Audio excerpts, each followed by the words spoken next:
विद्यार्थी मित्रांनो, आजच्या तासिकेला आपण अपरिमेय संख्येबद्दल माहिती घेणार.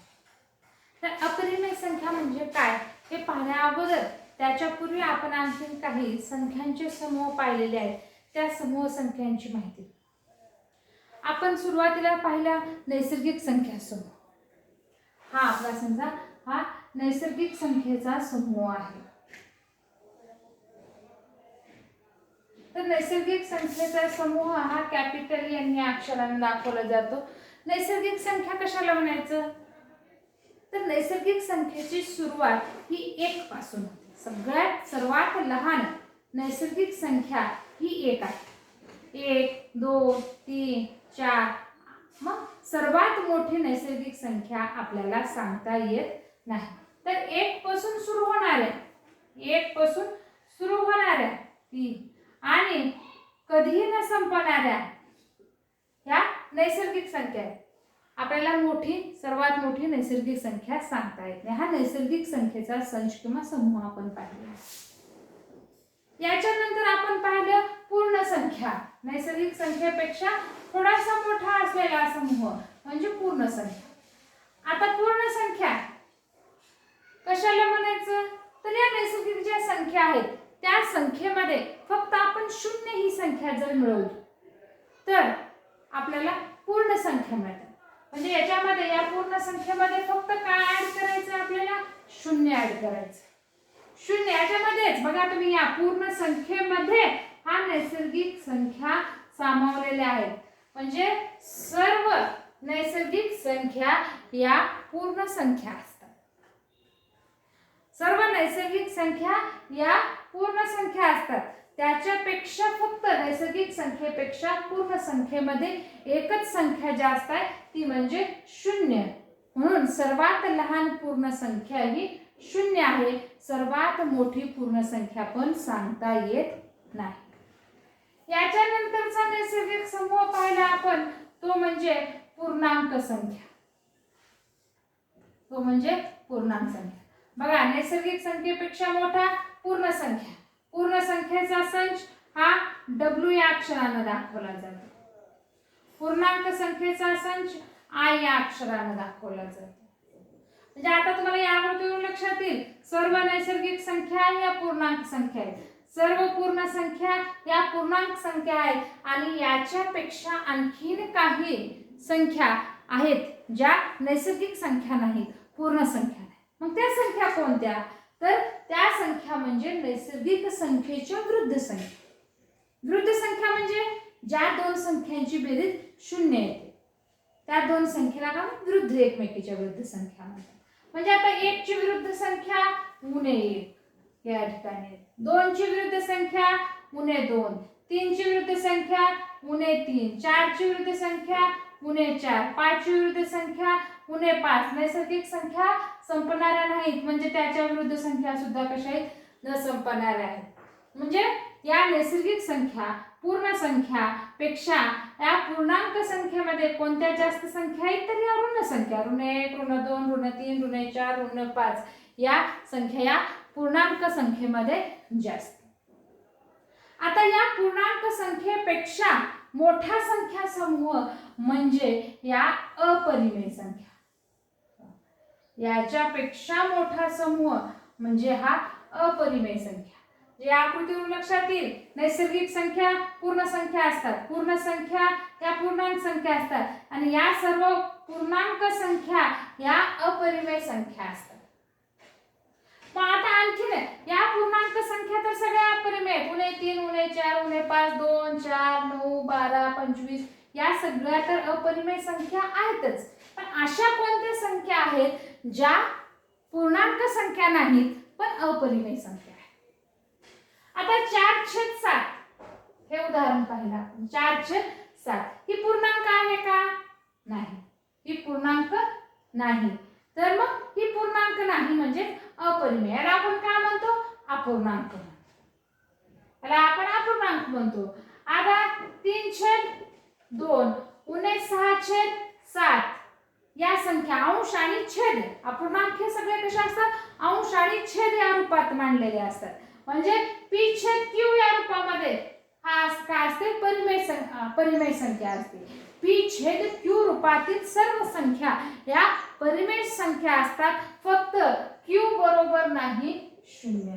क्यू ची किंमत जर शून्य नसेल तर त्या सर्व काय असतात, परिमेय संख्या असतात. म्हणजे या पूर्णांक संख्येशिवाय वेगळ्या संख्या म्हणजे असतात 4/7, उणे 3/2, 5/8 अशा प्रकारच्या या अनंत संख्या याच्यामध्ये समाविष्ट असतात.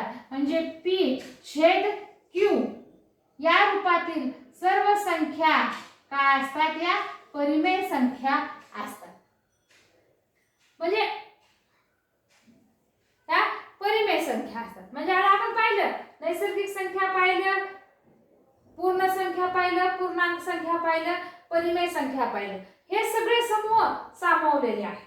आता एकमेकांमध्ये नैसर्गिक संख्या पूर्ण संख्येत सामावलेली आहे, पूर्ण संख्या पूर्णांक संख्येमध्ये सामावलेली आहे, पूर्णांक संख्या या परिमेय संख्येमध्ये सामावलेल्या आहेत. आता पण आपल्याला याशिवाय आणखीन अशा काही संख्या आहेत ज्या यामध्ये सामावलेल्या नाही. उदाहरणामध्ये वर्गमुळात 2, वर्गमुळात 3, वर्गमुळात 7 या संख्या आपण ज्या लिहिलेल्या आहेत त्या परिमेय संख्या नाहीत. या परिमेय संख्या नाहीत. मग या ज्या परिमेय संख्या नाहीत त्या संख्यांना अपरिमेय संख्या असे म्हणतात. ज्या संख्या आता नाहीत, या समूहामध्ये ज्या संख्या सामावलेल्या नाहीत, ज्या वर्गमुळात 2 आहेत, वर्गमुळात 3 आहेत, वर्गमुळात 7 आहेत, ज्या अशा संख्या आहेत त्या संख्यांना काय म्हणतात, अपरिमेय संख्या असे म्हणतात. आता आपण सगळे संख्याचे समूह पाहिले, नैसर्गिक संख्या, पूर्ण संख्या, पूर्णांक संख्या, परिमेय संख्या आणि या सगळ्यामध्ये न सामावलेला जो वेगळा संच आहे तो अपरिमेय संख्या. हा बाजूला आहे, याच्यामध्ये सामावलेला नाही, हा बाजूला स्व आहे. वर्गमुळात 2, वर्गमुळात 3, हा वर्गमुळात 7 आणि या सगळ्याचा मिळून, या दोन्हीचा मिळून म्हणजे परिमेय संख्या आणि अपरिमेय संख्या या सर्व संख्यांचा मिळून काय होतो, वास्तव संख्यांचा समूह होत आहे. तर आता आपण अपरिमेय संख्या म्हणजे काय पाहिल्यानंतर आता आपल्याला फक्त परिमेय संख्येची माहिती घ्यायची. तर परिमेय संख्या म्हणजे तुम्ही काय पाहिलं, तर ज्या संख्या पी छेद क्यू या रूपामध्ये मांडता येतात त्याला परिमेय संख्या म्हणतात. फक्त छेदाची किंमत ही काय नसली पाहिजे, शून्य नसली पाहिजे. मग ह्या परिमेय संख्या संख्या रेषेवर कशा दाखवायच्या हे आपण पाहणार आहोत. तर या परिमेय संख्या संख्या रेषेवर दाखवणे. परिमेय संख्या संख्या रेषेवर दाखवणे.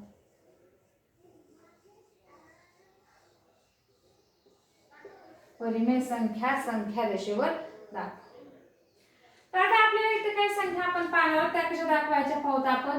2/3, उणे 2/3, उणे 4, 2 या संख्या आपल्याला काय करायचे, संख्या रेषेवर दाखवायची.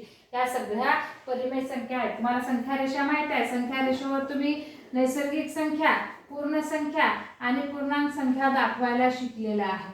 तर आपण जी रेषा संख्या दर्शवते तिला संख्या रेषा म्हणतात. तर आपण या ठिकाणी एक मध्यबिंदू निश्चित करतो, त्या ठिकाणी 0 घेतो आणि 0च्या डावीकड आणि उजवीकड समान एकक अंतराचे भाग केले जातात. समान एकक अंतर, तर मी अंदाजे करता आपण कंपासच्या आहे ना, समान एकक अंतराचे समान भाग हे तुम्ही करू शकता. 0च्या उजवीकड या धन संख्या असतात 6, 7. 0च्या डावीकडे या ऋण संख्या असतात. आता तुम्हाला दाखवायला सांगितलेल्या मधल्या या दोन संख्या तुमच्या संख्या रेषेवर आल्या, उणे 4 आणि 2. बघा हे उणे 4 या ठिकाणी आणि 2 बघा या ठिकाणी. आता ज्या संख्या अपूर्णांकाच्या रूपामध्ये आहेत त्या कशा दाखवायच्या हे आपण पाहणार. तर या ज्या संख्या दाखवायचे त्या संख्येचा छेद किती आहे पाहिजे. त्याचा छेद किती आहे, 3 आहे. तर ह्या छेदा एवढे एकक अंतराचे समान भाग करायचे. छेदा एवढं काय करायचं, एकक अंतराचे समान भाग म्हणजे 0 ते 1 या अंतराचे काय करायचं, 3 भाग. 3 समान भाग करण्यासाठी मध्ये आपल्याला 2 रेषा काढाव्या लागतील. या पद्धतीने 2 समान रेषा काढल्या की काय होतात, 3 भाग. आता आपल्याला किती पर्यंत काढावं लागेल, समजा एक संख्या घेतली आपण 2/3, तर आधी सुरुवातीला ही 2/3 ही संख्या कोणत्या दोन संख्येच्या दरम्यान येते हे ठरवावं लागेल आपल्याला. मग त्यासाठी काय करायचं, छेदांना अंशाला भागायचं. भाग कितीचा बसला, 0चा बसला, कारण 3 पेक्षा 2 लहान आहे त्यामुळे भाग 0चाच बसणार. 0चा भाग बसला, पूर्णांकाचा भाग बसवायचा, मग बाकी बघू पुढे. मग भाग कितीचा बसला, 0चा, आणि त्याच्या पुढची 1 म्हणजे 0 आणि 1. 0 आणि 1 या दोन संख्येच्या दरम्यान ही संख्या येणार. या 0 आणि 1 या संख्येच्या दरम्यान 2/3 ही संख्या येणार आहे. म्हणजे आता 0 आणि 1, आता अंश किती आहे त्याचा, 2 आहे. म्हणजे त्या 0 पासून दुसरी रेषा घ्यायची, 1 तो का हे 2 मी मोठी रेषा केली, या ठिकाणी काय येतो, हे 2/3.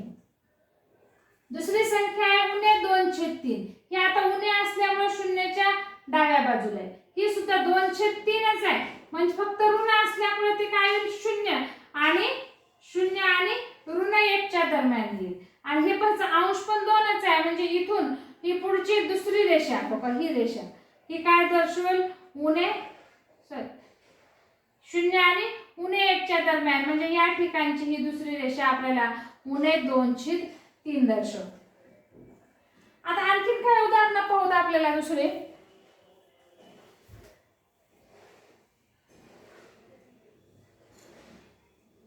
एका संख्या रेषेवर आपल्याला जेवढ्या काही संख्या दाखवायचे ते समान छेद असलेल्या संख्या रेषा या आपल्याला एका संख्या रेषेवर दाखवता येतात. आपण दुसरी उदाहरण पाहू. 5/4 उणे 7/4 3/4 उणे 6/4 1/4 या संख्या आपल्याला दाखवायच्या. आता छेद समान आहे, छेद समान असल्यानंतर आपल्याला मोठी संख्या लहान संख्या ओळखता येते. छेद समान असेल तर ज्या संख्येचा अंश मोठा ती संख्या मोठी. मग याच्यामध्ये सगळ्यात लिहिल्यामध्ये सगळ्यात मोठा अंश कोणता आहे, हा धनमध्ये 5/4 मोठा आहे. म्हणजे 5/4 ही संख्या कशाच्या दरम्यान येणार, 4 ने 5 ला भागला तर कितीचा बसतो, भाग 1चा बसतो, म्हणजे 1 आणि 2च्या दरम्यान. आणि ऋण संख्या उणे 7/4 4 ने 7 ला भागलं तर सुद्धा भागाकार किती येतो, 1च येतो, म्हणजे ऋण 1 आणि ऋण 2च्या दरम्यान आहे. म्हणजे आपल्याला फक्त 2 पर्यंतची संख्या रेषा लागणार, कारण 2 पेक्षा पुढचा आपल्याला नाही, म्हणून आपण फक्त 2 पर्यंतची संख्या रेषा काढू, म्हणजे आपल्याला समान भाग केलेले थोडेसे मोठे करता येते. हे पहा, 0 हे एकक अंतर आपण फक्त वाढवणार 2, त्या साईडला उणे 1 आणि उणे 2. आता प्रत्येक अपूर्णांकाचा छेद या ठिकाणी 4 दिलेला आहे, म्हणजे आता आपल्याला काय करायचं, 4 समान भाग करायचे. 4 समान भाग करण्यासाठी आपल्याला याचे 3 रेषा समान अंतरावर 3 रेषा कराव्या लागतील, म्हणजे 1 2 3 4 समान भाग. 1 2 3 4 समान भाग. 1 2 3 1 2 3 4 समान. आपण प्रत्येकाचे 4 समान भाग घेतले. आता एक एक संख्या बघूत. आता पहिली संख्या आहे 5/4. आधी कोणत्या दोन संख्येच्या दरम्यान येते पाहायचं, म्हणजे आपल्याला सोपं पडते, किंवा सरळ आपल्याला पाहता येईल 5वी रेषा मी तुम्हाला लागे 1 2 अशा पद्धतीने बोल. पहिली संख्या 4 ने 5 ला भागला की ते येतो 1 भागाकार येतो. त्याची पुढची संख्या 2, 1 आणि 2च्या दरम्यान येते. धन आहे म्हणजे धन 1 आणि 2च्या दरम्यान, म्हणजे 1 आता भागल्यानंतर 4 ने 5 ला भागल्यानंतर बाकी किती उरते, 1 उरते. बाकी किती उरते, 1 उरते. म्हणजे ही बाकी म्हणजे पहिली रेषा, ही बाकी म्हणजे पहिली रेषा, म्हणजे या ठिकाणी हा 5/4 अपूर्णांक. किंवा सरळ 5/4 म्हणजे 0 पासून 5वी रेषा घ्यायची, 1 2 3 4 पाचवी रेष. आता उणे 7/4 म्हणजे 0 पासून डावीकडे सातवी रेष घ्यायचे. 1 2 3 4 5 6 7. बघा या ठिकाणी येतं उणे 7/4. 3/4 म्हणजे उजवीकडे तिसरी रेष 0 पासून 1 2 3. बघा या ठिकाणी 3/4. उणे 6/4 0 पासून उजवीकडे सहावी रेष 1 2 3 4 5 6. बघा या ठिकाणी उणे 6/4. 1/4 म्हणजे धन आहे म्हणून उजवीकडे. बघा ही पहिलीच रेष ही 1/4. अशा पद्धतीने आपल्याला काय करतात या परिमेय संख्या संख्या रेषेवर दाखवता येतात.